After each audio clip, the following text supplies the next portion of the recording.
And we're live. We are live. We are joined today with the one and only. I met you a while back, and dude, it was awesome to run into you at that camp. It was fantastic. We are with Love it. four-time Michigan State champ. You're Central Michigan alum. You started at Nebraska, but you have probably one of the most storied careers in Michigan high school wrestling history. We are joined by Kyle Waldo. Thank you very much for joining us. Head coach, also Grand Rapids Catholic Central. Second year, you said, right? Second year. Yep. Year two. All Year right, two. all right. Well, and we were just talking before. You've already produced what, a state champ, right? Yeah. Yeah, First year, we had a state nice. champ right out the Mm, gate. Yeah, Dale nice. Gant. He was a 113 pound Okay, state champion. So nice. pretty All tough right. right out the gate. So What, I'm pretty what proud was of him, what man. was one of the weight classes that you wrestled at that you were state champ at? Was it 113? 106 or 103, 103, 112, and then 119. 112. Okay, So okay, yeah. Just man, you because I watched a couple of the videos, some of the interviews and stuff of you just back in the day, and then like comparing to now, I was like, man, you were tiny.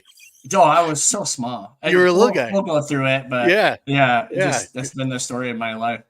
I was always like, I'm the guy that's got to get us going. Like yeah. usually back in the Right day on. before they drew weight classes, we're just starting at 103, which I Yeah. loved it. So, Well, sometimes it sucked, but I'd rather just walk into it. But what anyway. so like I said, we tell everybody we start from the beginning and we go to now where you're at now. So let's talk about where you were born. What city were you born in? Grand Rapids, Michigan. Right in okay, right where you're at. You're full circle. All right. Oh, Okay. yeah. So now you're back where you came from. Let's talk about the journey from the beginning. What kind of things do you remember? What was your first memory of like sport or any kind of thing that got you into athletics? What was the first thing you remember? My dad playing softball. So Okay. the earliest memories I have are my dad bringing me to softball tournaments, and I would sit with the wives. Yep. And remember just watching him play, but very intense. Okay. Very intense. Like he was playing at a really high level, playing for state and the worlds and stuff. And Oh wow. those guys Okay. were very serious about it. And then, Yeah. But at the time growing up, my mom wasn't around. So Okay. it was just me and my dad. It was you and your dad. And Okay. yeah, that was it. And I lived in my grandma's trailer for the most part with her. And then my Okay. dad was working a few jobs trying to get us out of there, like trying to figure something out. Right. But the earliest thing I have of sports, like me doing anything, was we were living with two of his buddies, kind of on the northeast side of Grand Rapids. Yeah. And I remember in the backyard, my dad teaching me how to hit a baseball. Oh, really? Because, he was a softball player, and I was good at it. I could throw, I could hit, and I remember playing T-ball at John Ball Park Zoo. Yeah. So, and there's just right away, my dad could tell, like, I'm super competitive. I don't like to lose at all. Yeah. And sure enough, my dad met my stepmom when I was like 4 probably, and she was around, and I'm still living in the trailer. And my dad was like, "Hey, we're getting married." And I'm like, "I don't know what that means, but you know, cool. Yeah. That's awesome. I like her, so we're fine. That's cool. fine." Then we ended up moving to Granville, and then first year of school, sure enough, too small to play football. Yeah. In Granville, you had to be a certain weight, and in first grade, I was like 40 pounds. 40. Oh, wow. Yeah. I was very, very small. You were small. I did weigh the lowest weight class in wrestling. So when I brought this flyer home, it was in my cubby. You know, you should put your backpack. My dad's going through it. He's like, "Hey, what about this wrestling thing?" My dad knows nothing about wrestling. He's never wrestled, knows nothing about it. He's like, "It says here you can win a medal." And I'm like, nice. Really? He's like, "But you got to go to practice. They have a tournament. Granville hosted their own tournament. So it was all freestyle. There was no folk style. It was all freestyle. Interesting. There was no such thing as folk style. Folk style was in Flint. And we'll get to that. We'll get to that. Yeah, we'll right. To that. That's interesting. But we didn't know anything about it. So we just freestyle. I remember just learning grab a wrist, open it up, double leg, drive them down. That's all I knew. We did it for like 4 practices straight. And I remember thinking in my head, just run your feet. Just run your feet. I took second out of 3, I think, in the first tournament, and it was over. I got a medal around my neck, went to Chuck E. Cheese, not even kidding. We went to Chuck E. Cheese. I had my medal around my neck, went to sleep with it, and dude, the rest is history. Like, I don't remember a whole lot from that. Yeah. But I remember that.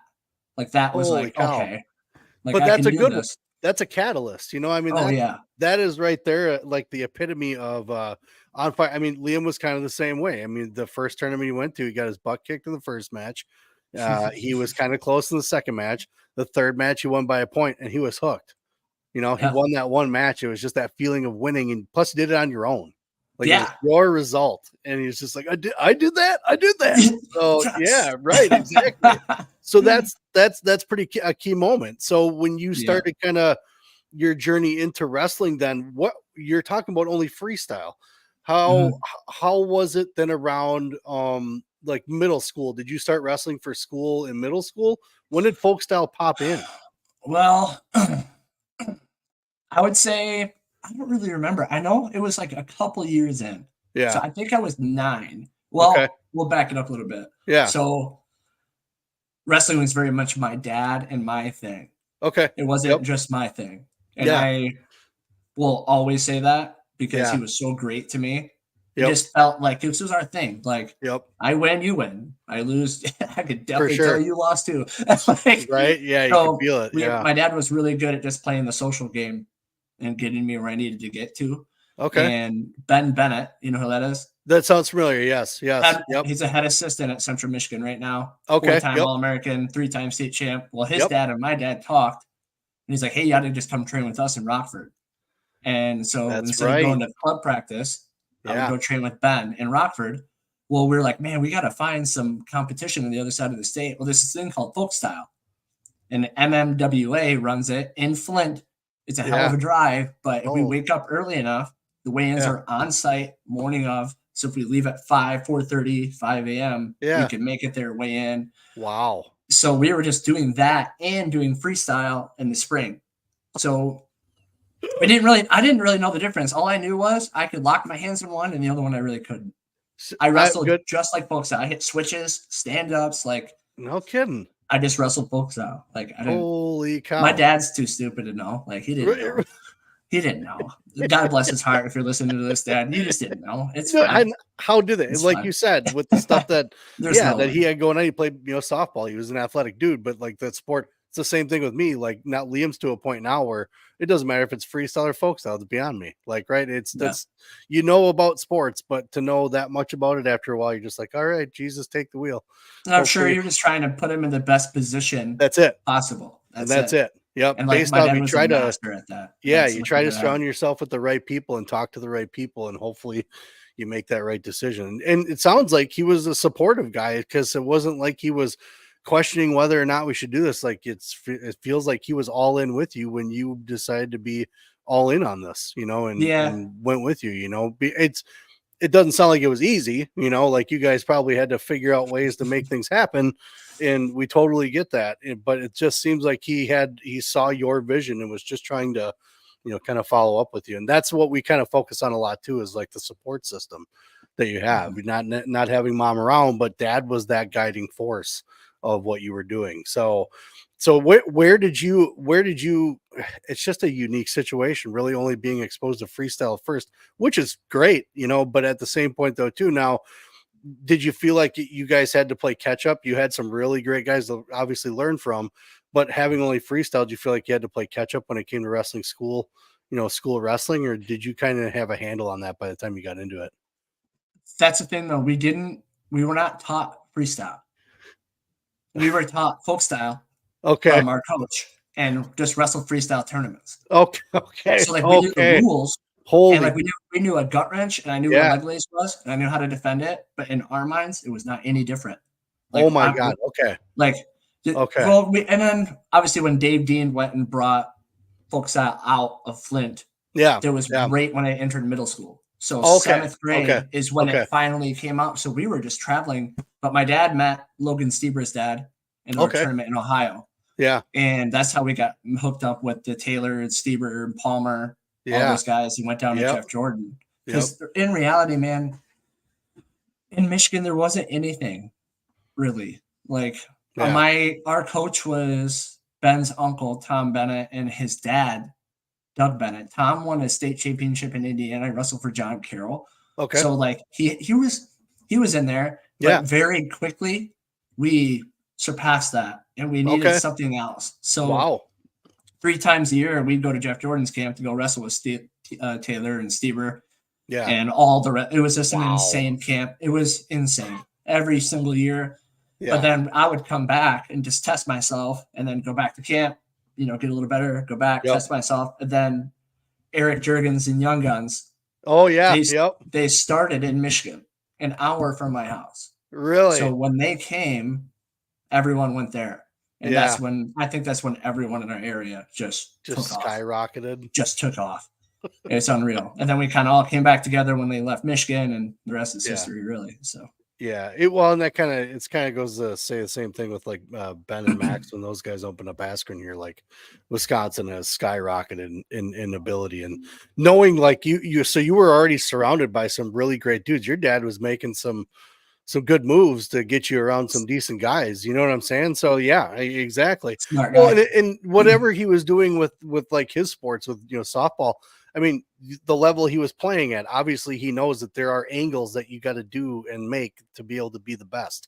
Right. Yeah. So he found the best, obviously, and you got involved with the best. So what was training like when you started wrestling in folk style and did you wrestle like freestyle tournaments? Did you guys go to, because we talk a lot about like in my era where there wasn't a lot to go to, right? We didn't have, I think my brother, he was 7 years older than I was. And I remember those guys going to Iowa once every year. And I think that was a freestyle tournament. It wasn't even a folk style tournament. And that was back in like 90, like 90, 91. Where did you guys wind up traveling a lot right away for any tournaments because he knew that you needed to get good competition kind of thing? Or what was that like for you? We didn't really travel until I was in like 6th grade. Okay. Makes sense. I think, I don't know. And I'm sure in his mind too, it was kind of like he was still navigating what we needed to do, I'm sure. Yeah. But it took that long for me to like get good. Okay. So it was a progression. Yeah. Oh yeah. I hadn't won state. Like every year I was getting beat in state. I hadn't won a state title yet. Yep. Like, okay. The same damn kid would beat me every single time, at both styles. He would beat me and everything. Really? But in 5th grade, I think that's when I really, really got connected with the Stevers when I was like 9. Okay. Wow. And then I just took off. Yeah. And after that, they were like, hey, I think by talking with them, we had the blueprint for what we needed to do. Okay. So that's when Tulsa came in. That's when kickoff came in. That's when Liberty Nationals came in. Okay. Dual meet tournaments. And then I was old enough to be on the Michigan dual meet team, which there was like one. There was one in the state of Michigan. John Reeder, everyone, Cam Simons, we had Justin Zero, we had everyone. Wow. So in the 6th grade, I was old enough to be on that team. So we did middle school duels, VA Beach, all that stuff the kids do nowadays. Yeah. We did Kickoff Classic, Tulsa, Wrestle Freestyle. That was it. I started in 6th grade because my dad learned of these tournaments, and all of a sudden it's like, oh, so this is what we're supposed to be doing. Yeah. We'll try it. And then I did decent. We're like, well, we got to keep coming back here. You just went 1 and 2. We're coming back. Yeah, you're right. The whole purpose is to see, the next, did you progress getting to the next one? So it's interesting. See, he instantly saw it. So your dad instantly saw the progress that you need to make and who you need to keep up with. And so talking about the Tulsas and things like that. Now, obviously it sounded like right from the get-go, your dad had in mind of more the quality than the quantity type factor, where your training seemed to be quality as well, where you had time to train, but then, okay, we're going to train for this. Did you find yourself, like, because you were hooked up with Stevers and so many other names, did you find yourself training for a tournament like early, kind of doing those types of I guess quadrennium is a little much, it's 4 years, but getting ready for a Tulsa, hey, we're going to prep for this. When did you start because we don't talk about that a lot, because I don't know a lot about it, how to peak?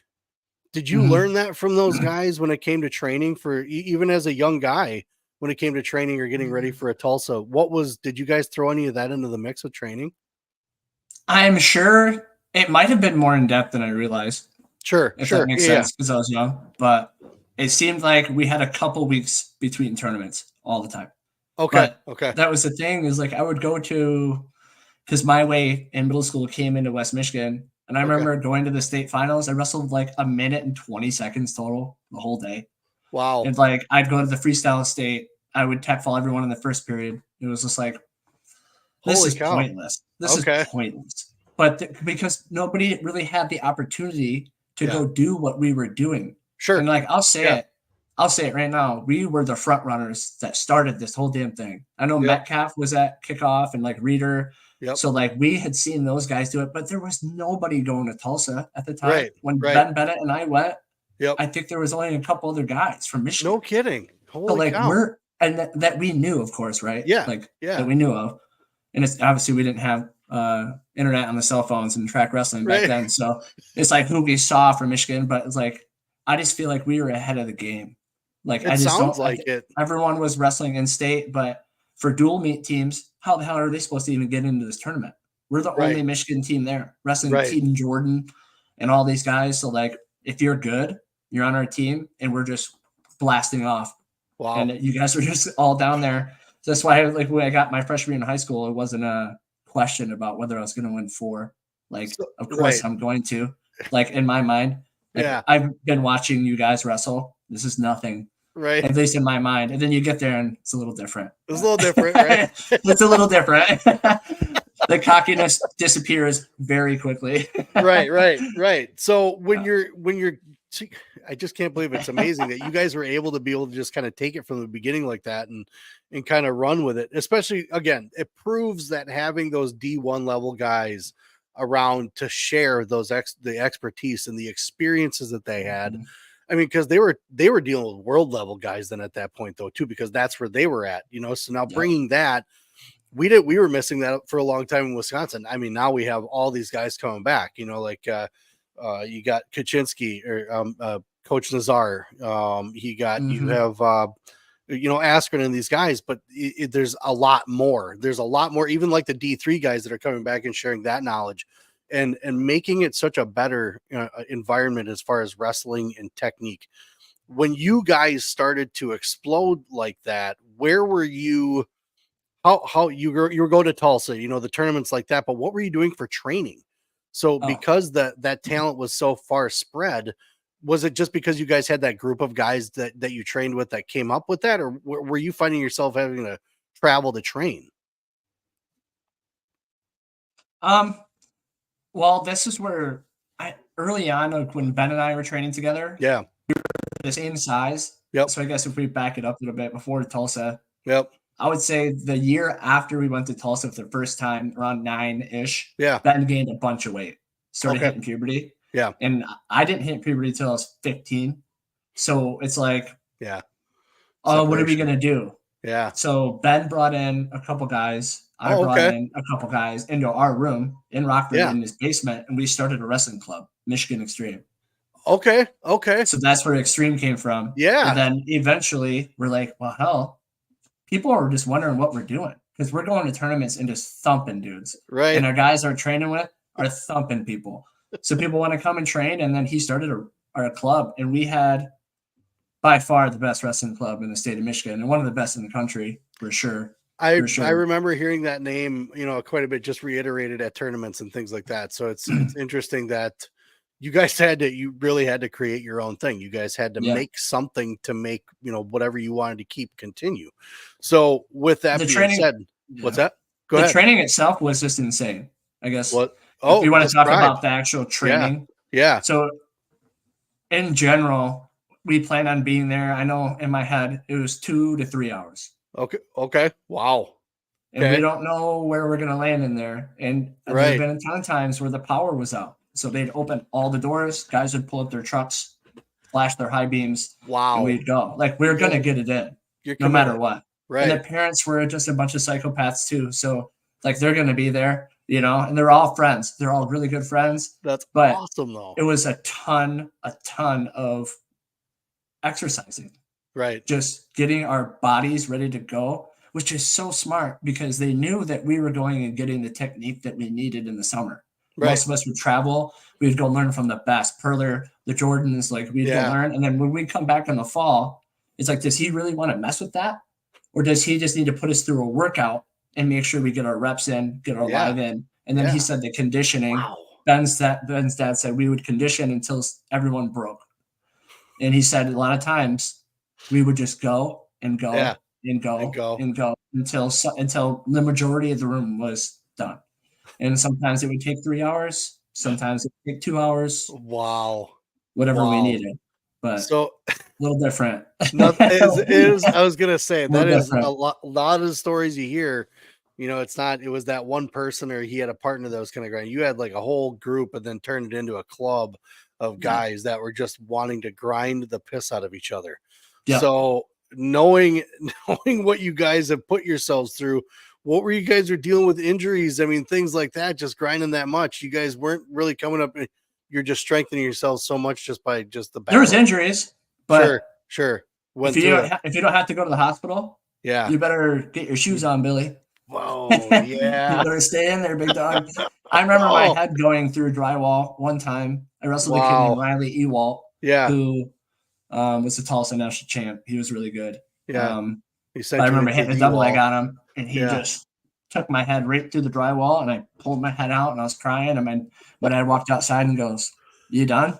And I'm Yeah. like, "No." And it just went right back inside. Like, Holy shit. that was the expectation, though. Like, oh, you think you're Yeah, tougher than me? We'll yeah. see. We'll Okay. see. Well adjusted room. I mean, obviously you guys Yeah. are willing to take it. I mean, you guys are willing Yeah. to battle with and for each other, it sounds like. We And loved each other too, which that's helped a lot. huge. Right. Yeah. So it Yeah. sounds like you guys had a pretty tight knit group where in that it's funny you mentioned that because it's kind of how my brother's group was. I was again, my wrestling days weren't as long as his and as good as his. So those guys actually were able to form that type of bond, and watching those guys go to those tournaments together, you know, local and things like that in the off season was really cool. And seeing that you guys had that, it was just another level of just pounding the piss of each Yeah, other, man, it and it was fun. made you better and it made you tighter. Um, Super fun too. yeah, It yeah. was fun. It So was fun. when you guys would go to, would you guys then as like a club, you would go to these tournaments, dual tournaments or whatnot? What were you guys kind of, you know, what was your rival? What was your rival going to some of these tournaments that you guys would go to? Because I would imagine there were only so many different types of clubs that were out there, right? That were Yeah. kind of Harvey wrestling. Twisters. Oh yeah, there you go. Out of Illinois, right? For me, Yeah, BJ yeah. Futrell. You know who that is? Yep, sure do. Yeah. So me and BJ, I got a story for you. Yeah. So it's not a good ending for me, but Okay. one year I just put in a ton of time. I think I was like 12. I put in so much time, and I just seventh grade. Yeah, so I was 12. Yeah. I just really hit a different level, I thought, that summer. So kickoff classic. My dad always said, if I won kickoff and you win Yep. Tulsa, I'll take you to Reno. I was like, Oh, I really want to go to Reno this year, really bad, right. because they had the giant globe that the guy Yeah. would hold at the time. I wanted one so bad. I was like, all right, well, Logan Stever's going the weight class below me. Yep. Taylor's the weight class above me, and Palmer is a couple weight classes above us. Yep. Like, this is my year. Like, no one's standing in my way. I fit in perfect, like right at 67 pounds. Like, I fit in perfect. So I'm like, all right. So I'm wrestling BJ Futrell in the semis at the Kickoff Classic. Yep. I'm whooping him. I'm up. I think I was up 5-1. Yeah. And with like 30 seconds left, and what I was thinking. Now I think it's just making me. I'm blushing hard. So in my mind, for some reason, I'm like, I'm about to turn it up on this dude. So I like cut him with 30 seconds left. I cut him. Yeah. And he turned around and he starts hitting the Ali shuffle on me. Oh. I'm not making this up at all. He went with his feet, and I just dove in on a double leg, got in. He falls to his butt.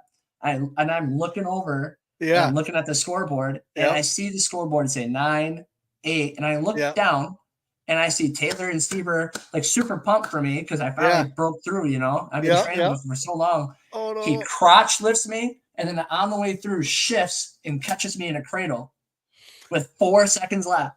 Oh no! So I'm up by 3, right? Yeah. He gets 2 takedown, and right at the buzzer, he got the second swipe for a 2 near fall and beat me 5-4 or 6-5. I was like, and then I look over at the scoreboard again, and I see everyone behind the scoreboard like this, like that. And I was like, oh man, like, and I look over at my dad. My dad's like, he goes, are you fucking kidding me? And I'm like, I don't know, dude. I don't know. He's like, well, you got to wrestle. I had to turn around and wrestle. I took third, but yeah, man, that was my shot. And then he beat the piss out of me at Tulsa in January. We wrestled like second round somehow. Oh, Like, I really? don't know how. Didn't even get seated, and I had to wrestle him, and then I turned around and wrestled, I think, Lester, who ended up going to Oklahoma. Yeah. And he just, like, what are you supposed to my man? I thought I was going to beat him. No, it didn't work out. Dude, so close. Yeah, So close. but BJ will live rent-free in my head for the rest of my life, though. Way to go, BJ. Yeah, I know. Thanks, dude. He's a good dude. Yeah. No, he's a good guy. So I mean that, dude, that's a tail and a half of a match right there. So was that was, you said 7th grade year, 8th grade. Let's start talking about kind of climbing into high school a little bit. What were you weighing in 8th grade? 80 pounds? Depends on when. So in 7th grade, my first year in 7th grade, I weighed 68 pounds, 67. Holy. And then in 8th grade, I would have been in 8th grade, but the MHSA told me, because we ran it through them, that if my dad tries to hold me back in 8th grade, they might take a year of my eligibility. But my dad's like, how can you do that? Like, that's crazy. I wasn't, but my dad was like, he's struggling socially, like, because he's small, blah, blah, blah. He's like, I'm holding him back. We've been training way too much time. So they held me back.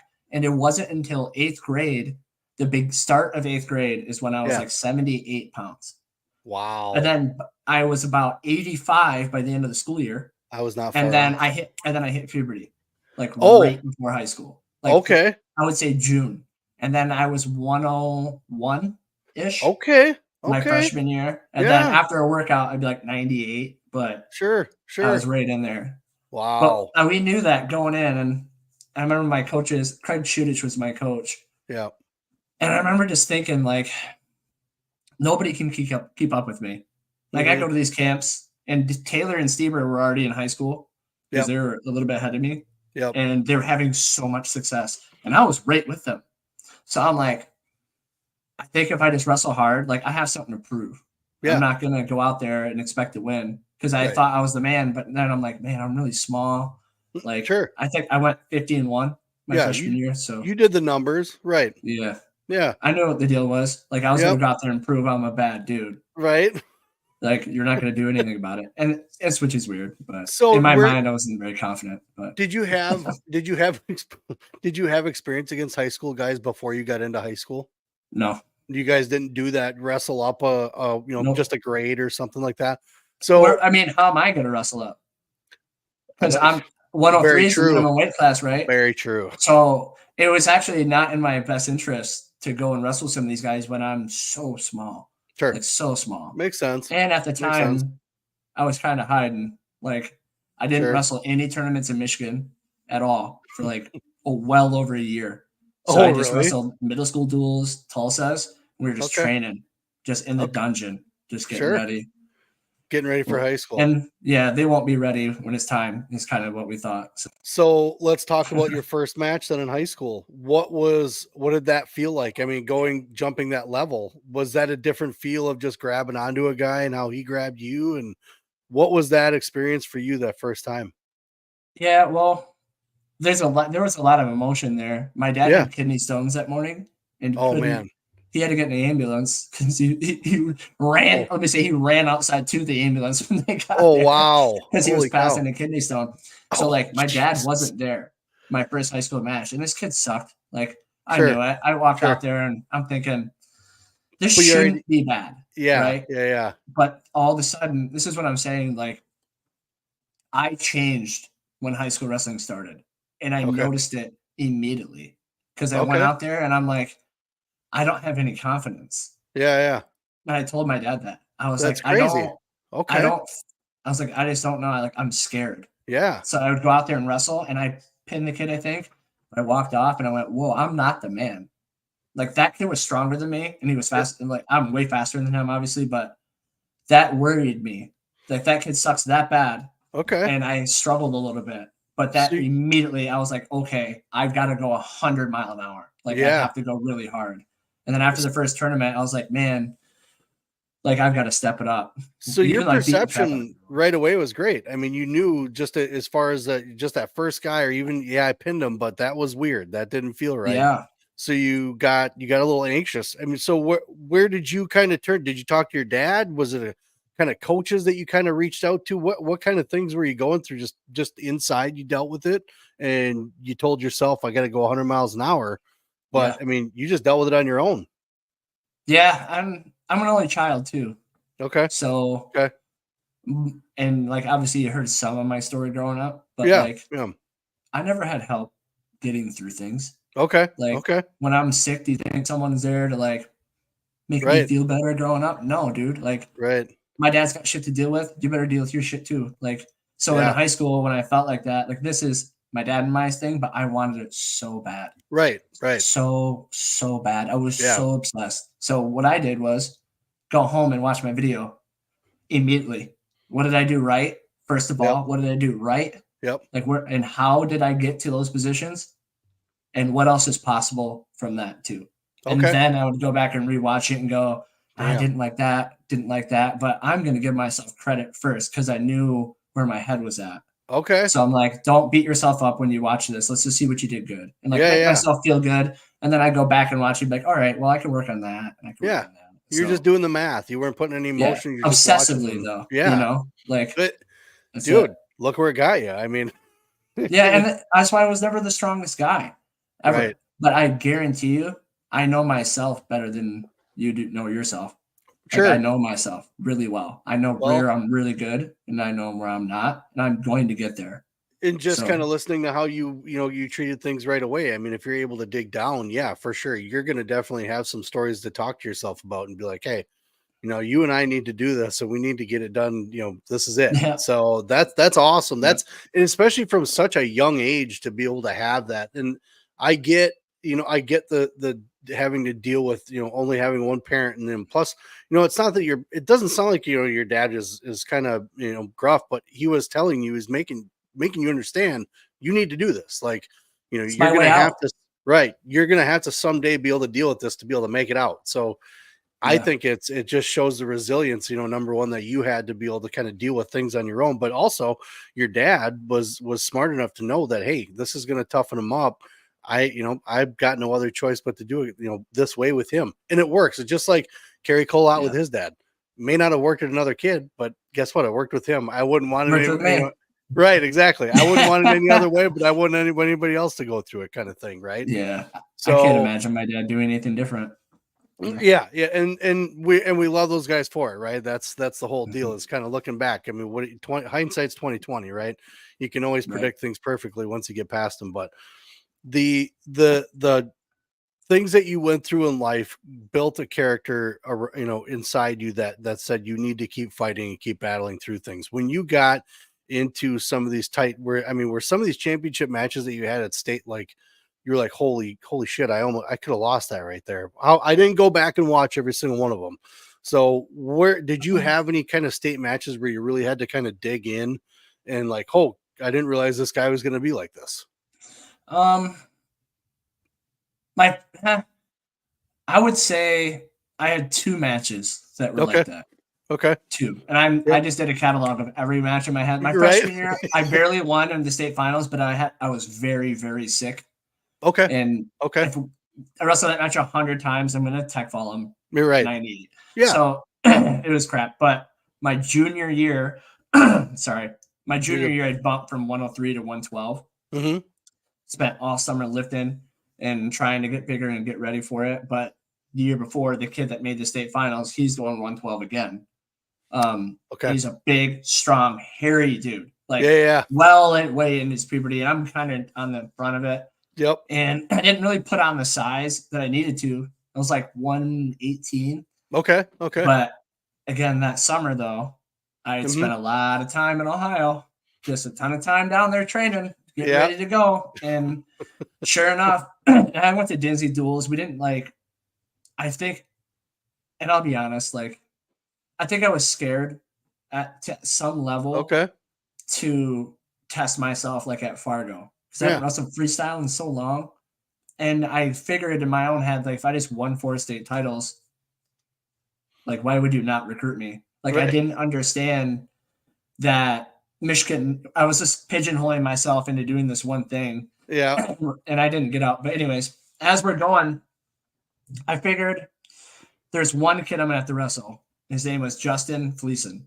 So in the quarterfinals, somehow he loses at regionals. And I know that regional, the second place guy is going to get put on my side. Okay. And I beat my teammate 1-0 at districts in triple overtime. Holy cow. I beat him 1-0 at regionals. And that sat out the whole year with a knee injury. So I didn't start wrestling until the conference tournament for districts. Okay. So I had 8 matches going into districts. Right. Way out of shape. Yep. But this one kid, I just knew, and I saw it, get online. He took second. I'm like, oh. Like, how did you lose? Like, of course, man. Like, now he's on my side, and we had a war, and I beat him 7-5. Wow. Like, wait in the last 30 seconds, I hit him in a sweep single and took him down and rode him out and beat him. And we were tied up. So it was a good match. And then my senior year in the state finals, I wrestled a kid named Grant Pizzo from Brighton. Okay. And that was a war. He was in on my legs like 4 times, and I scored twice off a scramble, I think. Oh, wow. Man. It was a war. Those were the only 2, though. The rest of them were just, I don't know. I don't really remember. So talking about the record, like it was 167-5, right? So the 5 losses that you said you got 1 your freshman year. What loss was that? Was that an in-state loss? So that loss was in the team state quarterfinals to Davison. Oh, ooh, okay. And like Roy Hall's talked about this on a Michigan Grappler podcast. It's his favorite dual meet win of all time. But because there was 2 weigh-ins at state, so it was in the semis we lost. Sorry, we won our quarterfinal match, and then you had to weigh in and wrestle again the next day. They dropped down like 8 guys in their team at 1 weight class out of nowhere. They went to Ohio and made scratch weight, and we didn't know about it. So JJ, we didn't know. So all of a sudden, I'm looking over at this kid that I used to go to war with in elementary school, and he looks sickly. And I'm like, he must be cutting some weight. I'm like, what the hell? And all of a sudden, I was like, am I in line for 103? And I'm like, looking up, and sure enough, he gets in line right in front of me. And I look at Roy Hall, and Roy Hall looks at me, and I'm like, holy shit. I was like, they're dropping everyone down. And I'm looking at my other teammates, and they're all looking at each other, and like we lost the duel right there. It was over. Wow. Right there. No kidding. And I went out, and we were doing really good, and then I got beat 13-0. He threw the legs in on me and just guillotined me over and over and over. And I was they had to pretty much peel me off the mat after that one. Ouch. And then a bunch of our guys lost that shouldn't have lost. All because of that weight shift. It wasn't me, at least. It messed with me because I knew him. I grew up wrestling on teams with him. Right, he was my boy. Yeah. But I knew that in the practice room it was always really close. And that's crazy. I didn't know how good he was on top. So when it went down. So what was your sophomore year? Did you have any losses your sophomore year? I had 1. Jamie Clark in St. Anne's. Okay. And he just beat David Taylor a week before that. So I think he beat Stieber, Taylor, and me that season. I'm pretty sure. Oh my God. I think so. I don't know if he beat Logan or not. I'm not sure actually. I know he beat David right before that, but he tech-falled me in the second period, I think. So you're putting this string of wins together and so a couple of pretty decent seasons. Now you get into your junior year, you starting to get news from colleges, things like that starting to kind of float in. Really? No radio silence. No, nothing. Your start of your end of your sophomore year. Nothing. Okay. Well, because my grades weren't amazing. My sophomore year, I cut from an obscene amount of weight to get to 103. And I'm not making excuses for myself, but sure. Yeah. I just didn't take care of business. It's part of the story. Right. So I went from super high freshman year to low, and my GPA sat somewhere in the middle. Okay. And at the time too, and I got hurt my junior year. I didn't wrestle like at all. Okay. And that's like right. I barely was there. So it's like, I don't know. I wasn't the greatest, and I hadn't wrestled in any national tournaments really. So I just wrestled in the state finals and went to camps and trained all summer. So like my stuff, I didn't see all of these things until after my junior year. Yeah. And then I looked back on it and I'm going, oh, we figured it out. So I went to Fargo, took 7th. Yep. Out of nowhere. I think I decided 2 weeks before the tournament or 3 weeks before the tournament I was going to go. We'll go. Took 7th. I went 11-1 at Dizzy Duels, wrestled really well. Like we went out to junior duels. I did really well. And then I started getting recruited in my grades. I got a 29 on my ACT. Okay. So, yeah. Okay. Like, I didn't do very well in my ACT. Yeah. So like things started coming together, but it wasn't until right before my senior year that we realized what we needed to be doing to like prove so to your them junior year was that year was like you had 8 matches before you came in and were able to do anything. Yeah. I think I was 16 or I think it was 26-0 when it was all said and done. And we lost in the state finals for a team that year too. So we had a lot of matches. So not a lot of talk of your junior year. It's still, I mean, it still sounds like it was successful. I mean, as far as the ending, team stayed 2 years in a row, right? No, we won it my sophomore year. Oh, okay, that's right. Yeah, 07 and 09, I think it was. And then my senior year, which was incredible. Yeah. We won 30-29 that year. So let's talk about your senior year right now. So you guys come off of a state run, didn't happen. Your senior year coming in, what were your aspirations of? I mean, obviously you've got 4 in your sights, right? So you're trying to win 4 state titles. What's in the front of your mind when you start the season out? Besides, I mean, your team, you guys have to build something together again, see if you can get a state championship as a team. Where are you guys in the room? Are you all healthy, or is there someone else hurt that's coming up? How is the team looking right away? We're good. I mean, unbelievable. Yeah. I think one of the best teams going into my senior year was a really not our best team, but like we had a lot of problems internally. My junior year. Sure. I was at the same weight class as one of the Fab 5 freshmen that came up like before us. They were sophomores now. I was a junior, and I'm in one of their weight classes, and we were just button heads. We just didn't like each other.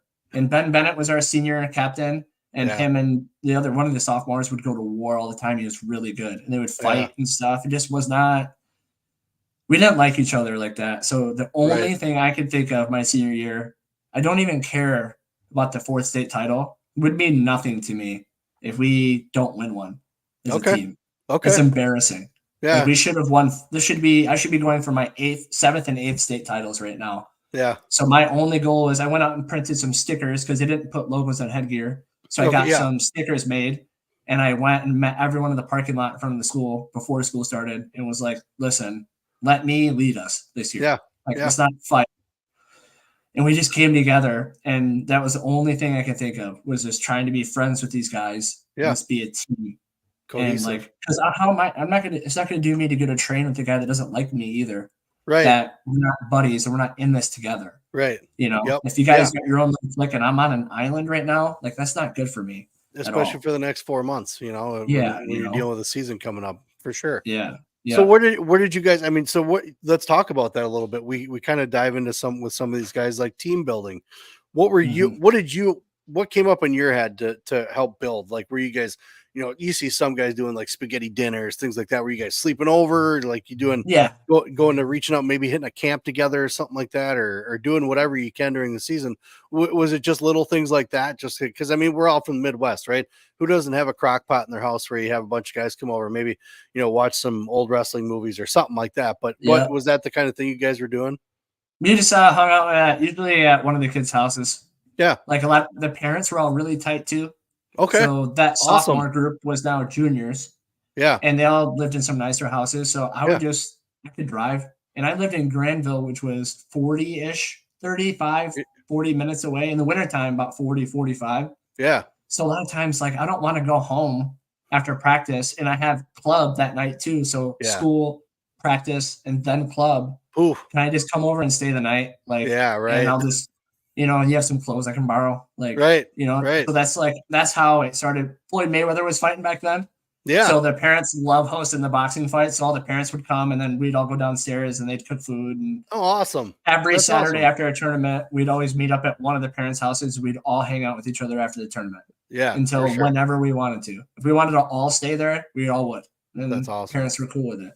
Well, and it But sounds yeah, like you went to any length you could, to make sure that you guys made something happen, did it together, yeah, and we loved built each that. other. Yeah, It yeah, just yeah, got put in a weird situation, and there was a lot of after JJ Johnson and Jeff Shudich left yeah, their senior year, yep. there's a big hole in leadership. Oh, sure. Like they kept everyone in line, and like we looked up to them so much, and we Yeah, looked up to Ben too, and we loved Ben, yeah, but a different style of leadership. yep, We needed this kind of leader. Ben was lead by example. The other guys were more vocal. yep. It's just a little different. So Sure. Yeah, yeah, totally. And yeah, certain guys learn certain ways too. I mean, there's yeah, guys that'll feed off of what one thing that you do, and then another thing they don't. So it's interesting. That's it's great to see that you guys were able to know that this if there's any reason why we don't, it's only because of us, right? So you yeah. guys pulled together and did a great job on that. I don't know why my camera is zooming way out like that, but it is. Um, Yeah. so with that being said, the the senior year you had was pretty well Mhm. documented. I mean, I watched I don't know how many of the interviews that you had, and a couple of the clips that I got to see. That I mean, Michigan was all over you. So let's talk Mhm. about your individual side of it, since you are, because the team has a lot to do with that. So when you're deciding to, you're making 4-year run, what were some of the tougher matches on the way there? Did you have any tough matches on the way there? Yeah, I I mean, you lost. sounded pretty dominant, man, I was good, Yeah, but right. I didn't think so. Okay. Okay. Like deep Yeah. down, I played a lot of weird mental games with myself where there's a lot of doubt. But that's pretty that's a deep seated thing from like growing up Yeah. and living. I'm sure like I'm not afraid to say it. Like I've been to sports therapists and stuff before, but Sure. like growing up in the environment I grew up in Yeah. Yeah. instilled a lot of insecurity. Okay. So that Yep. but I think that was a catalyst for how I would perform on the mat because that Okay. insecurity would fire me up, and I'm like, I'm not going to let that happen. Like I'm going to go Okay. out and perform. So You I'd like used it walk as an myself in energizer. circles. Yeah. It was Yeah. weird as hell. Like I would look at the clock. I wrestled a kid that was 5 and 25 one time, but he looked strong. Yeah. And in my head, I thought there was a chance he was going to beat me my senior year. Like I was like, man, this might be the kid. It's Like almost look like how a state of strong he panic is. you put yourself in. Yeah. And Yeah. then all of a sudden I start walking out there and I would just get so fired up that when I would step on the line, it was just go, go, go, go, go. Like I just run this kid over as quick as I Man. can. It was Whew. wild, man. But I didn't So figure that out until yeah. college. But yeah. Well, and so that again, it speaks volumes to what the kids have access to now for coaches, right?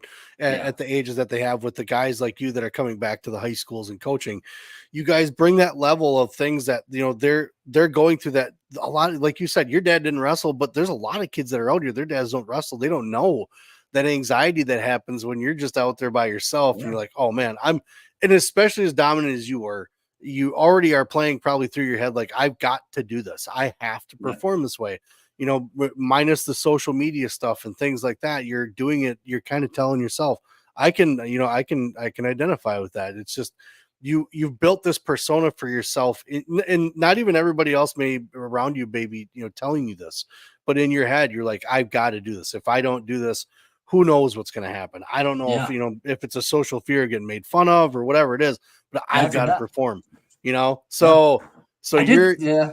you're I, kind of putting yourself up in a position too, where I mean the stress factor happens where you almost want to quit. Did you ever have that? Did you ever get to a point where you're like, I want to hang it up, I don't think I can do this anymore, it's too much?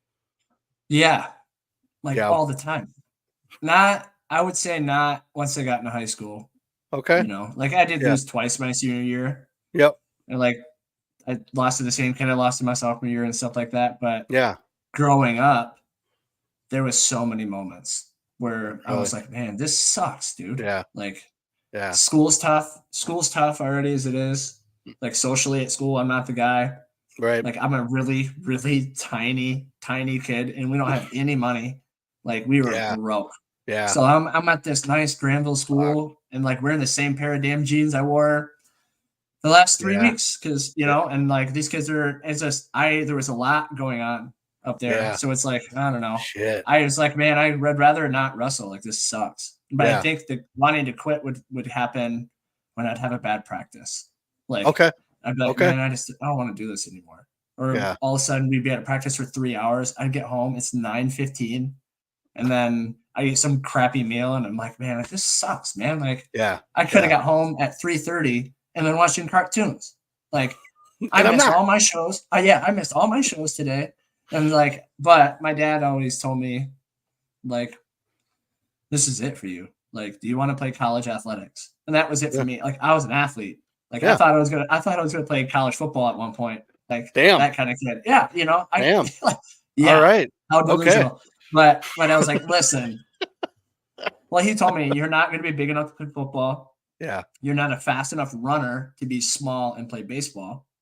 He was like, you're definitely not going to do some other sport that you don't even play regularly. So you should wrestle. This is it. This is it for you. He didn't throw out softball. Like, I'm surprised he didn't say you should do softball, because I mean, he loved watching me play baseball, but yeah. Okay. I got hit with a baseball in 7th grade, like right in my calf, and I did like a flip. Like, it literally made me do a flip, and I could barely walk. And my dad goes, well, guess you can't go to camp this weekend. And I was like, oh yeah, that sucks. In my head, I'm like, this is great. And then he was like, guess we're not playing baseball anymore. And I was like, what? He's like, yeah. He goes, we can't be missing wrestling because you're playing some other sport and getting hurt. Like, oh, yeah. Okay. But I think it's different because I get it, man. Like, I'm 68 pounds. Yeah. What the fuck are you doing playing baseball or football? Like, what are you doing? Like, you're really, really, really good at this. Like, if you want to be good at athletics, like, this is the safe thing. I got hurt doing everything else. Do this. Like, yeah, I just got hurt. Like, playing football, I get hurt playing baseball. Like, you know, it's interesting you mentioned that, because Max Sundquist from up in the UP. Yeah, he was playing football forever, and I was just talking to his dad the other day, and he brought up the fact that, you know, he was getting hurt a lot in football, and he missed wrestling, and we hadn't seen him in the wrestling room for a while because he messed his ankle up, and then there's something else, you know, he got hurt in football, but then he was back, right? And I kind of talked to his dad, and he just said, yeah, he's like, he's done, he's just sick of being hurt. So we said, you got to pick one thing and do the one thing. I mean, we grew up, like, I just did an interview with who was I talking to the other day? Just said that, you know, we played 5 sports, you know, when we were kids. I did baseball, golf, tennis, wrestling, soccer. Soccer was my gig, but, you know, it was just one of those things where your dad was starting to see, even at that point, that if you want to be good at it and it's something that you like doing, you have to just do this, because otherwise you're going to struggle. You're going to be upset not being able to do well. So that's pretty cool that, again, you still had a solid, you know, platform of a dude to be able to go off of, and basically, you know, to do something with. So, and congratulations to him on that, because it's not easy when you're doing it on your own. Yeah, right. I hope that I can handle my child's life the way he handled mine. Yeah, I guess that makes sense. Yeah, makes me a little bit emotional, because he's the man, dude. Yeah, I mean, hindsight's always, like we just said, hindsight's always 20/20. But when you look at the grand scheme of things, they did what they had to and what they could in the time, you know, and it was all for the better, really. So you're in your senior year now. You're making a little bit of noise coming up to state. Is this when you start hearing from colleges a little bit more now, as the end of your senior year starts showing up? So, and I would say right before Fargo, I started talking to Nebraska. Yeah. Okay. Not talking to them, but like, there was this rule where, like, I could call them. Yeah. Like, I forget what the rule was, but they couldn't be doing all the contacting. Yeah. Yeah. Within boundaries, I reached out to them, but they still hadn't really seen me wrestle. Yeah. Well, after Fargo, going into my senior year, they came up to me and was like, we're going to be at your house next week. So Mark Manning flew in a plane to my house in September and showed up just to take me out to dinner, made me an offer, and then flew back to Lincoln. Wow. So it was pretty special. And the offer actually wasn't what I needed, because we don't know, right? Like, my dad's never been to college. No one in my entire family's been to college. Like, so we didn't know that there was only 9.9 scholarships for a Division I wrestling. Sure.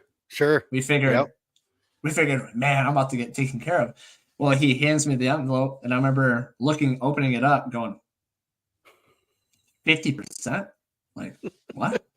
And I looked at my dad, and my dad was like, oh, what a waste of time, like, in my head. And then, like, Mark Manning finally explained to us, I think he saw a reaction. He was like, uh-oh. Because I know that a couple other guys just committed. I know they were going after them. So I know the number of prospects that they could get to go to that school, they're dwindling. Steber committed. Taylor committed. Like, these guys are all gone. So I'm like, all right, well, I'm going to sit on it. And he was like, not the answer I don't think he was looking for. Got on the plane and flew back. He calls me at 5 o'clock in the morning the next day. This is school day. And I'm like, woke up. I answer the phone. He's like, Kyle, listen, I'm thinking maybe we could add books and fees to your thing. And I was like, you know what? That, like, kind of put it over the point that I needed for financial stuff. And I was like, we'll do it. So it was like mid-September. And I had been out there 3 times already. I'd met Jordan Burroughs when I was out there. Paul Donahoe was my host when I went there one day. Oh, okay, so, and the team in Lincoln, Nebraska was so awesome. Like, to this day, I love that place. And it felt like home. Yeah. When I went to Michigan, it didn't really feel like that. Michigan State didn't feel like that. Yep. Eastern Michigan was actually incredible. Like, I almost went. Bulliard, who's at Michigan now, was there. Yeah. And, like, I almost went there. Almost went there. It was that close. But I committed I committed way before the season started just to get it out of the way. Sure. And I knew in my heart where I wanted to go. So what's the point? Like, so when you did that though, were there still other schools that were trying to reach out, like, in the time, because they didn't know maybe, or they hadn't heard anything? I think I had a lot of envelopes in the mail. Yeah. You know? Yeah. But I'm gonna be honest with you. I didn't even open them. You're sold. I didn't even open them. I knew I wanted to stay. I thought I wanted to stay close.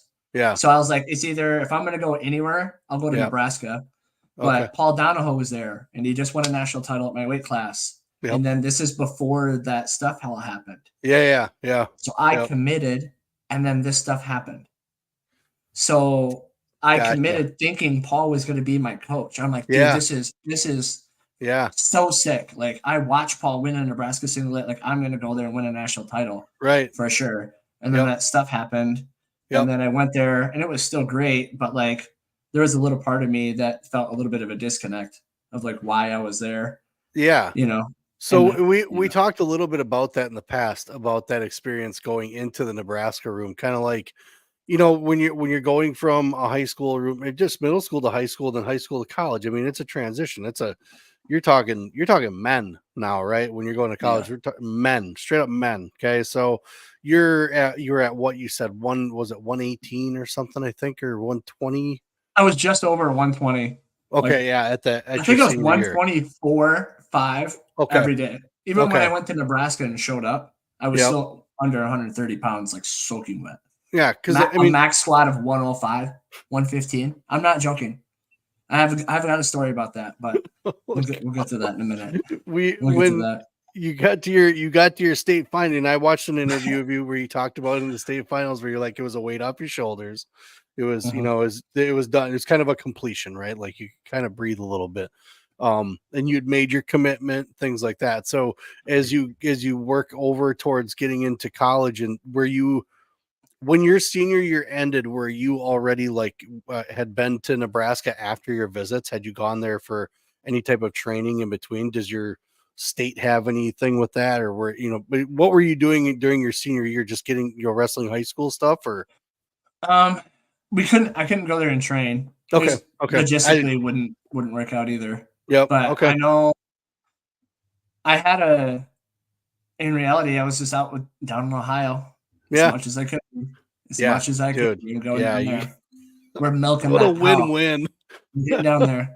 How long was the drive down to those guys? 5 hours. Okay. Not too bad. I need to be there for a week. Nice. You know? Yeah. But my club coach, Craig Chudich, wrestled at Central Michigan. Yep. And he's just like such a great guy. Like, he knew exactly what I needed to be learning and stuff like that. But I went right when I got out of high school, or in the state finals, my junior year when I hurt my knee, I never got it fixed. So in the state finals, my senior year, they put this new sticky mat down on the ground. Yeah. And I didn't know it was sticky. It's the first time they ever used it. Yeah. And I thought it was a towel. So I put my leg down and went to like twist my foot around to wipe it off in the towel. Yeah. And pop, pop. And this is right before the match. And my adrenaline just spiked. And I was like, I just completely destroyed my knee. So I went out, won the state finals. And then we went and got an MRI done. And I had torn my meniscus in like 3 different spots. Yeah. And had a partially torn MCL. But they didn't think they needed to do surgery on that. But they needed to do a meniscus repair. Yeah. But I had to go to senior nationals. Oh, and I'm like, I really want to do this. Like I've been watching senior national VHS tapes since I was 7. Right. Like I've been dreaming of wrestling in this tournament. I'm going. I went and wrestled on one leg and took third. Did amazing. And then the next day I drove to Nebraska to Lincoln to their doctors and they did surgery on me like the next day. And then holy cow. Home. Wow. So I didn't do anything until June 6th was I graduated. And then June 6th, my dad drove me to Nebraska, literally pulled up to the Devaney where we work out, threw my bags on the ground and said, see ya, got in the car and drove off. I know he's listening right now and that hurt me a little bit. See ya. I was like, okay, just walked in with my bags. And that was the I'm here, guys. Yeah, I just walked in. They're like, who the hell is this? I didn't know where to go. Oh, nobody's there. Man. It's summertime. There ain't nobody there. So I walked in. I was like, I think the wrestling room's over here on my visit. So I'm like walking in the wrestling room. I just walk into my bags. They're like, oh, Waldo's here. And it's me, guys. I'm here. I'm here. Where am I staying? Slept on someone's couch for all summer. It was fun. No kidding. Okay, so you're wow. You are thrust into college. You're thrust into college. You're starting out there a little early. You're there 10 early. Yep. So you're there a little early. Where were you kind of mentally wise once that season started? How did that fire off for you your freshman year? You redshirted? Yeah, they forced me to. Okay. It didn't start off very well. Okay. I didn't have any success in the summertime. I didn't score a single point all summer, not one. Oh wow. Okay. And because I was really weak. Because my legs from having the surgery too. Yeah. So I was kind of doing therapy on the knee and lifting weights hard. Wow. Like hard. I went from being 124 when I showed up June 4th. By the first day of school, I weighed 141. Yeah. Yeah, you got big. Okay. I think my squat went from 115 to like 205. My bench went from like 135 to like 185. Like then once I got strong, I started doing a little better in the conditioning workouts too. So like my brain started really firing. All of a sudden I'm like different than high school now. Now I think I'm the man. And then one practice, I got a takedown in overtime on one of our starters. Yeah. And I remember just took my headgear off and I spiked it into the wall as hard as I could. And I kicked the doors open and just ran out in the hallway in the middle of practice, just screaming up and down. I was like, this is it, man. I was like, I'm the man now. And went back inside and I did so good. I think I went 24-6 my redshirt freshman year. It was a switch. I did really well. Oh, it was. No From that moment on, I was like, I'm the man now. Okay. I'm the man. But it wasn't good for me because I never got checked on it. And I probably should have got checked on it because I'm going to the coaches going, I want to start. Like, I'm not, the time to win is now. Yeah. And they're telling me that I could beat McDonough, like saying things like that to me.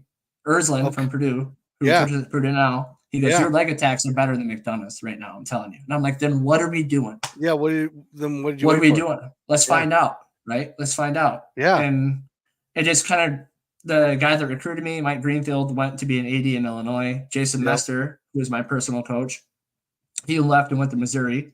Yeah. And those are the guys that were so close to me. So when they left, I kind of felt a little weird, you know. Fell apart. But the season did start off, to get back to your question, the season did start really good. Okay. It started off on a good note. School was great. Everyone was great. It was super fun. But so we don't dive into it too much, but obviously you're talking about these coaches, these guys that were there that really that fired you up, you know, that were the guys that could probably take you, you know, somewhere if you needed to. And then all of a sudden one goes and the next goes. Like, does that happen? And we watch administrations, you know, here and there. When it comes to college wrestling, we see them, you know, well, one coach moves on, but the other three still stay. How, what are you looking for and your dad didn't know, but like now that you know, like what questions would you have asked going into a college? Like, are you going to be here? Are you hanging out? How long are you going to be around? Are those questions kids should ask these coaches when they're being recruited? Like, because it's hard to guess, right? You're going to go in, and how do you know who's going to leave and stay? Yeah, that's a tough question. I'd be honest, I never thought about that. Because what do you do? I mean, they have contracts. The right? number one thing I've been telling our guys, anybody that's ever come from our school, is because I got hurt in college, obviously. So I would just go, well, take wrestling away. Would you still stay there? That's good advice. That's going to tell you a lot. Yeah. Like if you didn't wrestle, do you want to live there? Do you want to go to school there? Yep. Can you see yourself sticking around there to maybe do even graduate work? Is that a place you want to be first? Like as a person, you want to be there. And then we can go to the wrestling side and say like, in the couple visits and the conversations you have, do you trust this guy? Yeah. And like what kind of conversation? Like then I would ask them like, so what's your plan as a coach? Agreed. Like where do you see yourself here in 5 years? Right. Do you think you're going to be taken over as head coach at something like in North Carolina a few years ago? Probably would have been asking Ramos that question. Like, where do you see he's going at? It's tough, right? I don't know. I don't know if I would have been smart enough to ask that question back in the day, but it sucks that you have to ask. Like, I would hope that these guys are honest with their guys that they're recruiting. Like, hey, listen, I'm not sure what my future looks like here, but I don't know. You would hope. That's a good question, man.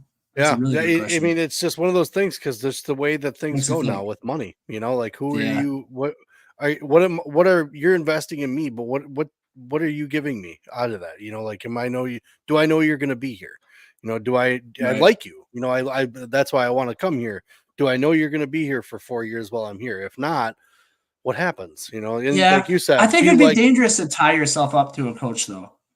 Like I can see going to a college for a specific coach, but I feel like I would rather choose a program. True. Yeah. Valid point. Choose the program. It'd be great to have coaches there for you. Like, of course, that's important, right? Yeah. But I feel like the best programs will have the people that you need there. So even if one guy leaves, we're going to bring in some, which is what Nebraska did. When Mester left, they brought in Powell, who was a national champion there. Right. So, like, if I would have just followed, I wanted to follow Mester. If I would have followed somebody, I would have followed him. But they brought in Powell, and Powell was fantastic. So it's on. Yeah. All valid. I got burned a little bit. So I was just like, I'm a little hesitant to like put all my trust into just one guy. I'd rather trust the program as a whole, all the coaches, the administration, like what's going on. And that makes sense. I mean, because that flows then into the RTCs now too, like, because all those other coaches probably have a hand in that. And you have to, like, right now I've been preaching mainly to Liam, the school's great, but you also want to train for other things like world, team trials and things like that. What's the RTC look like? Is that part of the program gonna work for you? So, it's a big scope to look through. But now with your freshman year coming, and all these guys kind of left out, what happened at Nebraska? When did the decision to not stay at Nebraska come? I think it started after the first the first school year was done. Okay. I went home. Yep. And I didn't do that well the second semester, so they wanted me to come back to take some summer classes just to boost the GPA up as high as I could. Yeah. And when I came back, it was me and Jordan Burroughs taking a nutrition class, and I had to drive. He would give me a ride back to my house or whatever every day. So we were in this class like every day. Yeah. Well, I mean, I hope Jordan doesn't kill me for telling this story. So there was one day where Jordan and I were in class, but we're also doing summer camps. So we're lifting in the morning, doing camps. We have a workout in the afternoon. Like, it's a lot. Sure. And so Jordan and I have class, but we have a nutrition class, and they're making us work out. And Jordan and I are like, why do we have to do this? Right. I'm working out for 5 hours today. You want to see if I'm learning anything? Come watch me wrestle. So Jordan goes, let's go get my car. We're out of here because we had a class on one side of the road. You had to walk across the street to the Union to go work out. And so instead of going to the Union, we just went and went to his car. Teacher calls Coach Manning and tells him, Oh no. Jordan and Kyle skipped out on the workout part of class. And then he's like, I understand why. I just wish they wouldn't have done that. Well, Manning calls me at my house and just like just lays into me. And I don't know. It started this a lack of trust started to be developed on my side where I was like, okay, my coaches aren't there. I was just like, I was beating Dave, our starter, during the year. And you guys just, again, I didn't trust the process. I didn't understand that redshirting was good for me. Okay. That actually helped me a lot. And it got me stronger. It got me ready to go. Like when I look in hindsight, man, what a great thing. Like leaving was a bad decision on my part. And I'll always tell the truth. It was a terrible, terrible decision. Yeah. That was based on something that wasn't existing. Like I left because I thought I was being screwed. In reality, they were protecting me and they were trying to get me ready to be the man. And they could see that I wasn't a man yet. Yeah. Like I hadn't figured it out. They're like, just hold on. Yeah, I couldn't. I was like, screw this. I'm out of here. And my dad could never come watch me wrestle. I mean, I'm going to Iowa and Kansas for open tournaments. He can't make that drive every weekend. Right. So it's tough, man. It's tough. And then my dad and I talked, and he's like, it's time. I think you should come back to Central. So I got them to release me from my scholarship, and Manning didn't want to let me go. So he told me to get bent. And I was like, oh, really? So I went to the athletic director, Tom Osborne. Yeah. And sat in his office and told him, I want to go home. Yeah. I don't want to be here anymore. And he was like, okay, if you don't want to be here, I ain't going to keep you here. And he let me go. So he overrode Coach Manning, let me go for my scholarship. And then I got a scholarship offer from Central and went straight there. Like weeks later, I was straight there. Okay. Yeah, but I couldn't leave until like mid-August though, because I was waiting for this whole thing to go flip through itself over, you know? Yeah. So it was really stressful. And then I got there and it was hard because it was so different, you know? Yeah. From Big Ten country to that. You know? Yeah. Because you went, like you said, you had gone into an environment that you were looking forward to, right? I mean, it wasn't Central Michigan wasn't even anything you really entertained at all, you know? So like you said, you're also going from a Big Ten room, you know, into a different type of college room.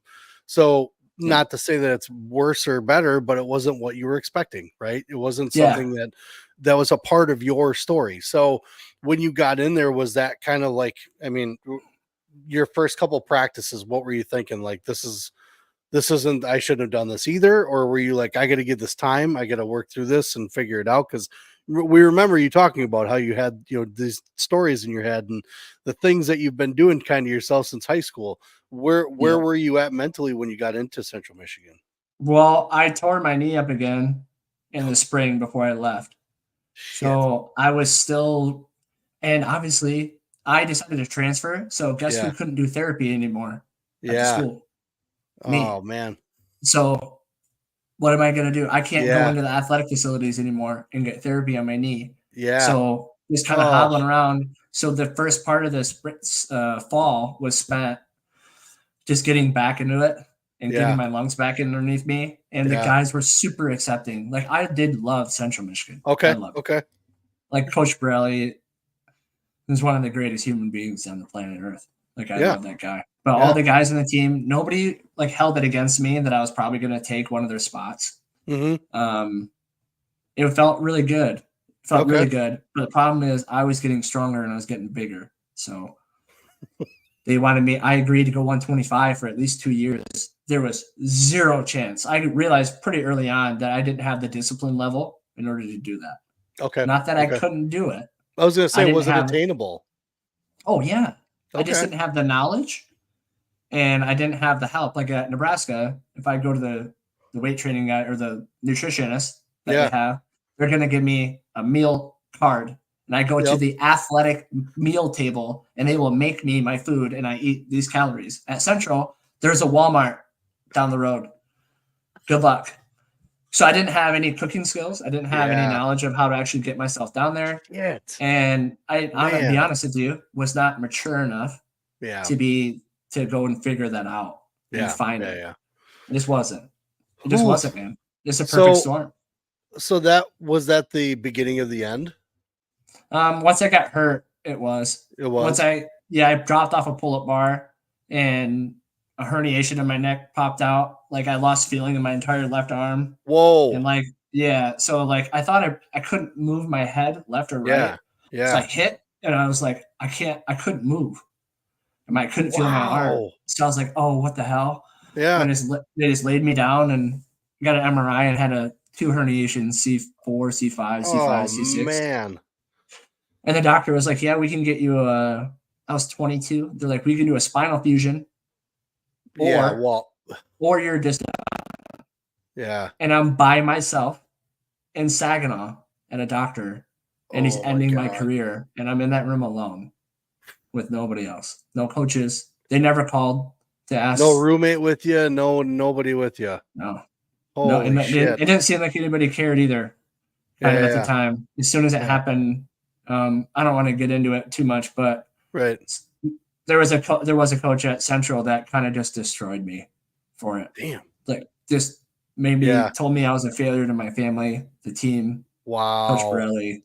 That's rough. So there was no coming back from that. So that was the beginning of the end. Yeah, yeah. Not only do I feel bad, but you're gonna hold me up against the wall, like in the hallway, and tell me I'm a failure. Like, come on, man. Wow. I'm a victim of circumstance at this point. That's pretty crazy, and we talk about just the validity of what a kid, the decision that they're making at 16, 17, going into a college, and knowing that you're having to deal with that, as far as just it's got to make, obviously it made the decision like, no, I'm not going through this anymore.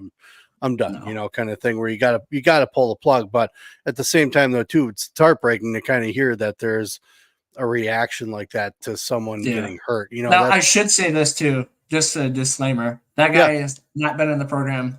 He was fired the next year. But Central Michigan is not like that now. Like I love everyone up there now. Right. You're good, Central Michigan. We got you. Yeah, I love Central. Go now. Chips. Like it's not a bad place for you to send your kid. Like I feel bad. It's tough because I have to tell the truth about my story. Yeah. But my story happened to me. Yep. And there's some, I know some other people that had some similar things, but like Borelli runs a really tight ship. Yeah. He got the right guys in there. And he took, and even when that was going on, he took care of me. He like checked on me. And even when I was out of college years down the road, I would just hear from him. Random. Like, I love that guy. And I probably wouldn't have made it very far if it wasn't for how he reacted to that whole entire thing too. So, it sounds like those guys, like they removed the cancer too. Like you said, he was gone. Like they found out about stuff. They knew that bad things was going on. Gone. So you're coming to an end of your college career, right? You're unfortunately you weren't able to go all the way through, but there are things that came out of that, and I always tell Liam about this, as far as, make it as far and make it as the best that you can, because you're going to make relationships. You're going to meet people along the way, or you're going to create certain situations for yourself just through the sport itself. So we ran into you because you were spreading your knowledge through wrestling camps, right? Yep. So you're taking it to the kids and taking the knowledge that you've learned through the years, and you were learning with Logan Stieber. Like, I can't imagine that you're taking bad knowledge of these kids in a wrestling room, right? So as you got out of college wrestling, like, did you take a hiatus? Obviously there must have been a break. You must have gotten out, gotten healed up, felt better, wanted to kind of release your mind from things, I would imagine, just to kind of let things go and kind of decompress.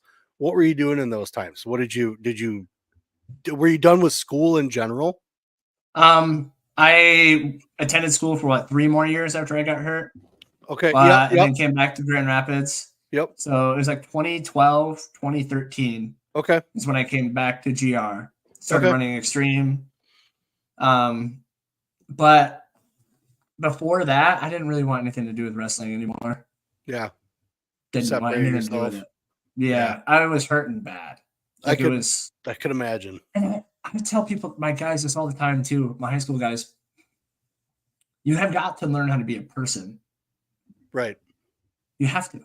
Yeah. Like, I grew up my entire life not doing anything but wrestling, sleep, video games, wrestling. So when wrestling got taken out of the equation, whereas I have no motivation to do anything, I have no purpose. I mean, I was going to school to win a national title. Sure. Yeah. Not going to school to go to school. Kind of asked the question. I mean, I know you finished school, but I mean, at some point you got to wonder, do you want to be there? You got to wonder what the hell happened. Like, yeah. And it took me 3 years before I was like, oh, like maybe I'll just go into coaching wrestling. I've got to get back into this because I don't feel like myself anymore. And then Roy Hall saw me at the state tournament, Roy Hall. Yep. And I was sitting in the hallway and I said hi to him and he said, hey, and like, I never really talked to him. And I was like, what's up, Roy? And he's like, yeah, you're going to be a really good coach. I can see it. You should do this. And Roy's like a mythological creature walking through the hallways. So I was like, okay, I'll do that. And I did. I did it for I rode the wheels off of that thing, you know. You did. And my high school coach told me too, when you feel like you're in there in that moment where you're able to go and travel and do camps, just do it as hard as you can, but also know when to get off the train. Yeah. You know, which It's is kind of where I'm at now. It's a good point. I mean? So. Well, and I think the way to do it, you know, you were doing it, you're getting your name out there, you know, you're spreading your knowledge. And to me, that's kind of like a salesman way of doing it. You know, you're selling yourself and the knowledge that you have before you get into a position like that. Because I mean, you're the head coach of a high school, man. And as far as I know, down in Lower Michigan, a lot of the high schools are pretty goddamn competitive. So to be able to, you know, walk into a situation like that, and I know, I mean, I've heard of Grand Rapids wrestling, you know, just with Liam, especially going around with him. Not when I was wrestling. You're lucky if I knew about Minnesota next door when I was wrestling. I was more worried about soccer. But now kind of going through the stuff that we've been through and the places that we've been in wrestling and hearing about some of the Michigan stories that the program that you're in, let's talk about that. What drove you to want to necessarily go home? I mean, everybody goes home and visits, right? But what drove you to home? What was part of it that made you want to go back to where it all started to coach and not say, oh, I want to try to go into Iowa and coach a, you know, Iowa high schooler? What made you want to go back home and coach? There was a kid named Nate Limix and Austin Boone. Okay. I kind of got linked up with them. Yep. Like, this is truly how it all started. Yeah. And I was doing individual lessons with them and they were seeing unbelievable amount of success right away. And I was like, all right, this is kind of cool. But I don't think I really chose Grand Rapids. It was kind of just the only option I really had out of high school or out of college because I was kind of lost. I didn't really know. I didn't really know what I wanted to do. Like, I didn't want to be done with this wrestling thing. I thought I was always going to be a Division I head coach or at some point. Like, I'm obsessed with this sport. So I was kind of just finding myself, I feel like not in a big woo-woo type of way, but tons of different jobs. Like doing just traveling all over. And like, I'm obsessed. You've known this. I'm obsessed with wrestling technique. Yeah. I'm obsessed. Yeah, you are. I love teaching it. And I could watch anyone do anything. I'm like, oh man, I want to try it. So it's like I could travel and do this thing I'm obsessed with. I'm just gonna do it. Like as long as I can. Well, and you run a stern room, dude. Like just watching your camps. It's not you're a good coach because you have the side that is able to get kids to pay attention to you, right? But you also have the side of you that says if you're not paying attention, I'm going to stick my foot up your butt and you're going to pay the price for it. You know, so kids were paying, like, especially the one we went to, kids were paying attention after, I would say maybe a good half hour, 45 minutes, because a couple of them were learning real quick. If you're not, you're going to pay the price, right? So, and those were kids. Now I'm thinking in the long term here, because you're coaching at a high school, but I do see you coaching at a college someday. You know what? Maybe it's Central Michigan where you're coaching at. You never know. Maybe I had my chance. You had your chance. Had. Explain had. How come you don't have the chance anymore? COVID. Okay. And honestly, when I went to the U.S. Open, I went up and did a camp at University of Northern Colorado. Okay. Yep. And they wanted me to go and train there and be RTC coach and basically set me up with this whole thing. Yeah. And I just couldn't do it. Do it. I wrestled at the U.S. Open to kind of put to rest like this journey my dad and I went on. Yeah. And so I was like, you know what? I want to do this one more tournament with my dad. Just one more. Yeah. And I'm obviously at the youth wrestling club, so I went and did that. Well, obviously I did pretty good. Yeah. I Yeah. had 3 months of training and hadn't wrestled in 9 years. And I was only down by 3 to Darian Cruz after the first period. Like, I'm in there. Right. Give me some training. Just Maybe leave I'm it not so alone. damn stupid. Like, Right. I'm in there. But it was just fun. But Yeah. I had, they wanted me to come out there, and all I could think about was leaving my guys, like my boys, the youth kids. And I was like, there's no way. Like, Right on. this isn't me anymore. Like, Yeah. I don't want that bad. Yeah. I don't, Right. man. Okay. I really don't. I was Okay. like, I believe that what I have going here is going to work out. And I also believe that I told these kids I'm going to see them through. I'm going to see them through. That's awesome. I'm not leaving for nobody. And then a month later, I met my wife. So. No, you're definitely not leaving. Yeah, babe. Definitely not going anywhere now. You're stuck. No. So and again, it's a story, I think, of resilience. You are determined to accomplish things, and it doesn't happen exactly the way we want it to. I mean, so many things happen. I mean, that last thing, the whole spinal fusion, like that's crazy to me. It's a lot, man. It is. So to me, knowing that you can still fulfill some type of energy need to be able to, let it all out and still be able to be in wrestling with those kids and coaching those high school kids and giving them that type of feedback that you have, the knowledge that you have is pretty cool. So you got to coach your first, high school state champ last year, right? 113. What was his name again? Dale Gant. All right. Shout out Dale Gant. So he was the reason, part of the reason I stayed. So yeah. Well, and again, why when you again, I can understand where you're coming from. Why would you want to walk away from something like that you already got that feeling for, right? Like I love him, and I love him. Like, right. There's something special here. Love his parents. Yeah. Well, and now here's the other thing too. It's like you have the ability to build a program, right? You have the ability to build something to prove to people like, look, this what I was doing and what I was learning. This is exactly what kids need to be learning. Right. Yeah. So what are your goals? Your solid team coming back. How many kids you got from last year? You got coming back? Everyone but one, I think. Nice. That's always great right now. A lot of injuries right now, but we're setting a foundation for something, I think, right now. So are you trying way different? Are you trying to do do you have your hands? Is there a youth program that is involved with the high school? Do you guys have something that builds from youth up? Are you trying to build something like that? I feel like I'll try to sum it up without butchering it. So yeah. The Christian schools and the Catholic parishes and stuff, the elementary school kids, when they're coming up, they can choose to go to. I think they can choose to go to West Catholic or Catholic Central. Okay. We're in the same town, 2 Catholic schools. Yeah. So when I try to get some youth things set up, they won't allow me to do that. I can't have a Catholic Central youth wrestling club when these kids might not even go there. It could be undue influence. It could. Yeah. Right. Makes sense. So it's like we can go in there together, West and Catholic. We can go in there as a group. Both the coaches and I can go together and do something together and pitch the sport together. Yeah. But I can't do my own thing.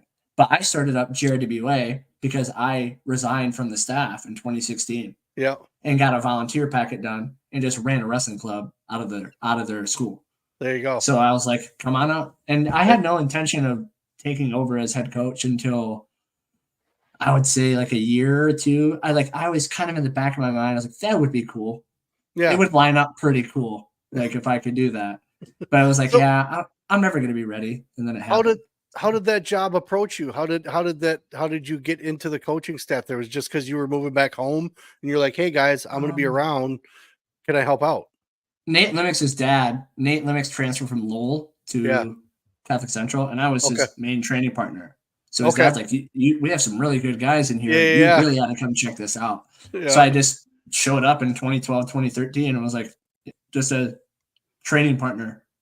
And I was that guy for a lot of guys in there. But then, in 2016, I left, built the youth side up a little bit, had fun with it. Yeah. And then Dale was coming in, and then BJ retired. And then they interviewed me, and he was like, "It's yours if you want it. You've been here for 9 years. If you want it, it's yours." That's awesome. Yeah, like, give it to me. I'll give it a shot. Well, you sound dedicated to it, man, and that's the best part. And that's why we talk to guys like you, because you guys have a love for the sport. There's a passion for the sport, not only just for the sport now, also for the area that you're in. Like, I mean, you care about those kids, and it's you can see it just in you telling the stories. So it's interesting to me now that you're the head coach. You got the helm for 2 years. I'm going to watch and see where you guys wind up going a little bit, because I think you guys are going to blow up. It'd be cool. It would be cool. I think you guys are going to blow up. I think you're going to notice that, if those guys aren't shifting over when they're kids from one school to your school now, just let alone to play football and wrestle too, man, come on, guys, go to the other side. Go where Kyle is. Listen, Kyle is. No. Mitch SA could be listening now. I've had some odd conversations over the last year. Mm-hmm. And I always tell people, no matter what, move. The grass isn't always greener on the other side. Yeah. It's not. I agree. And you can still, I don't know. I just want people to make the best decision for themselves, but it's weird, dude. Yeah. We're in this era where what high school you go to is a decision now that you have to make. Yeah. It's not something that you're just going to go to high school where you went to elementary school. You're just going to go there. And I know in our room, we're in the club. We're just go to your school, man. You can be a superstar there. Unless it's a really, really bad situation. It's this far away from having signing days for high schools. I mean, really? Well, NIL just got approved for Michigan this week. Really?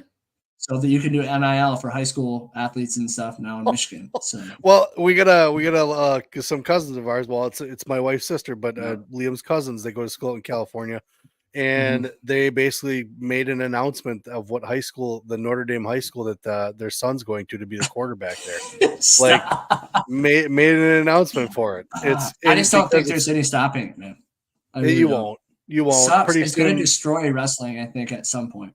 It's going to be really bad. We talked about a couple different episodes how back in the day how you'd see maybe 3 guys in the transfer portal. Now it's 20, 30 guys in the transfer portal because of dollar signs, man. Now, can I blame them entirely? Hey, someone's waving dollars at me and it's going to pay for my school and I'm that age. It's just like when a little kid doesn't want to, when their parents get divorced and the one kid doesn't want to stay with his parents because one house is too hard. Of course, you're going to pick the easy house, right? Yeah, dude. I'm going to grandma's house every time. Yeah, I'm not staying at mom's house or dad's house. They're going to spank me. So go to bed at 8. Yeah, right. You get money flashed in your face, you're going to take the money. And so, parents are involved, and it's craziness. It's the Wild West in college sports right now. It's the Wild West. Even high school sports is a little ridiculous sometimes. It's getting out of hand. But my dream at Catholic is to be able to have some kind of youth program going. Because my favorite part about coaching wrestling is coaching kids that don't know anything. Yeah, right. Right. It's my favorite. It's the best. It's my favorite. You see that spark, man? I wake up just a little more or less tired in the mornings when I have some kids on my team that are starting to figure it out. I'm like, that's this right. is fun. This is fun. Exactly. It's fun. That's to my favorite part. But you see the growth. You see the progress. Like you said, you see that light switch kind of turn on. You're making a difference, and you are. Totally. You can see it. Big time. And to me, that's the biggest part of youth sports is the progress. As a parent, you get so buried in the my kid's got to be better than this one. I mean, because it's your kid, right? But when you can kind of step back, if you can step back for that nanosecond and realize that, shit, this is pretty cool. What they're doing is it's pretty, and they're learning it. Look how they're taking it in, kind of thing. But a lot of us we do get lost in the winning and losing. But I think what you're doing is great, dude.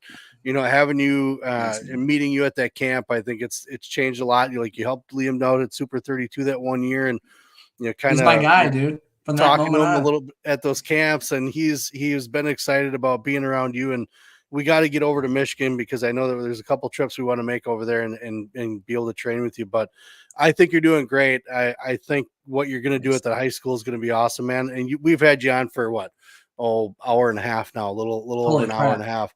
So We want to check in with you. Everybody we talk to, we're gonna do multiple episodes. We're on you're 78. We're gonna do 5,000. So I'll be back. We're gonna get you back on. We want to find out what's going on. I'm gonna check in. Hopefully, I can check in with you by the end of the year and see what kind of progress with the team.